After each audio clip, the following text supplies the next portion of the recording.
बिस्मिल्लाहिर्रहमानिर्रहीम। अस्सलाम वालेकुम।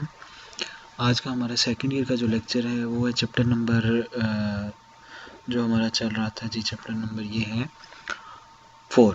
ठीक है, इसमें हम 5 और 6 एलिमेंट्स को डिस्कस करने वाले। हमने काफ़ी सारी चीज़ें डिस्कस कर ली हैं और आज का हमारा जो टॉपिक चल रहा है वो नाइट्रोजन के ऑक्साइड्स चल रहे हैं।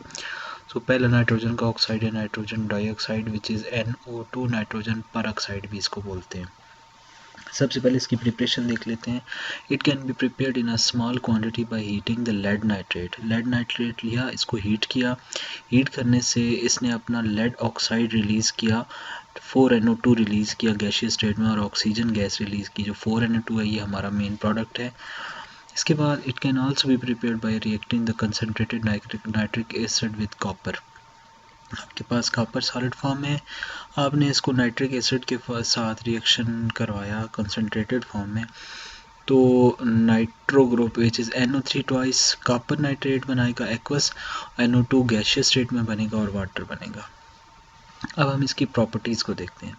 सबसे पहले केमिकल रिएक्शंस देखते हैं कि on cooling NO2 is converted into yellow liquid which can be frozen to a colourless solid dinitrogen tetroxide N2O4.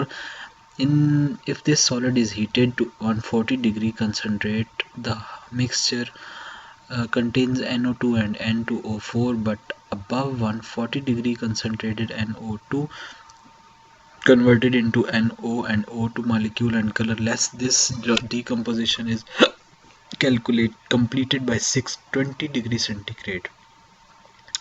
सारा जो ऊपर सम अप था उसको मैं इक्वेशन में आपको एक्सप्लेन करके बताता हूँ। अब देखिए, आपके पास था N2O4 which is dinitrogen tetroxide. इसको आपने 140 पे हीट किया तो आपके पास nitrogen dioxide which is NO2, इसका रेडिश ब्राउन गैसियस स्टेट में ये आपके पास आया। इसको आपने मज़ीद हीट किया और इतना हीट किया कि 620 डिग्री सेंटीग्रेड तक आपका टेम्परेचर पहुंच गया, तो आपका जो प्रोडक्ट आएगा वो होगा nitrous oxide which is NO and oxygen gas. Element like the phosphorus, potassium, carbon continuing working to NO2, it yield oxygen and decomposition. ये आपका NO2 है, इसको डिकम्पोज किया हमने सबसे पहले गैसियस स्टेट में NO नाइट्रोजन ऑक्साइड और ऑक्सीजन गैस में 2P plus NO2 goes to P2O5 and 2N5NO।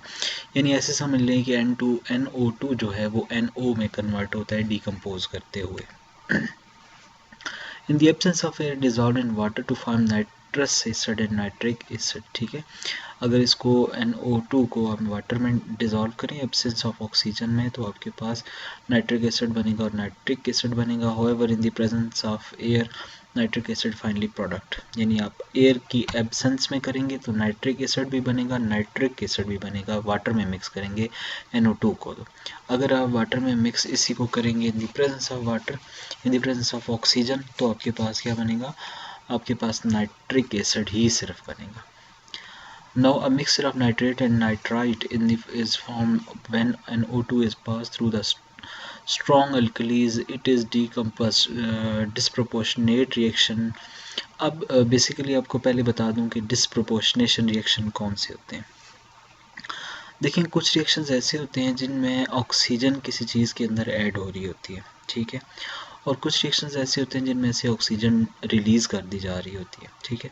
तो आप फाइनली ऐसे समझ लें कि रिडॉक्स रिएक्शन को डिस्प्रोपोर्शनेशन रिएक्शन भी बोलते हैं, यानी कि ऐसे रिएक्शन जिनमें ऑक्सीडेशन भी हो रही है और उसी रिएक्शन में डिकम्पोजिशन के साथ ऑक्सीजन निकल भी रही है, ऑक्सीजन ऐड भी हो रही है, यानी रिडक्शन और ऑक्सीडेशन एक ही बैक वक्त हो रहे हैं, तो आप उसको डिस्प्रोपोर्शनेशन रिएक्शन या रिडॉक्स रिएक्शन भी बोल सकते हैं। नीचे दिए गए रिएक्टेंट्स में आप चेक करें, NaOH एक्वस सोल्यूशन में NO2 के साथ रिएक्शन करेगा, NaNO3 NaNO2 और H2O बनेगा एक्वस में। अब नीचे इसकी इसी को थोड़ा सा एक्सप्लेन किया और साथ बताया कि किसकी ऑक्सीडेशन स्टेट किस में कन्वर्ट हो रही है और कैसे चेंज हो रही है।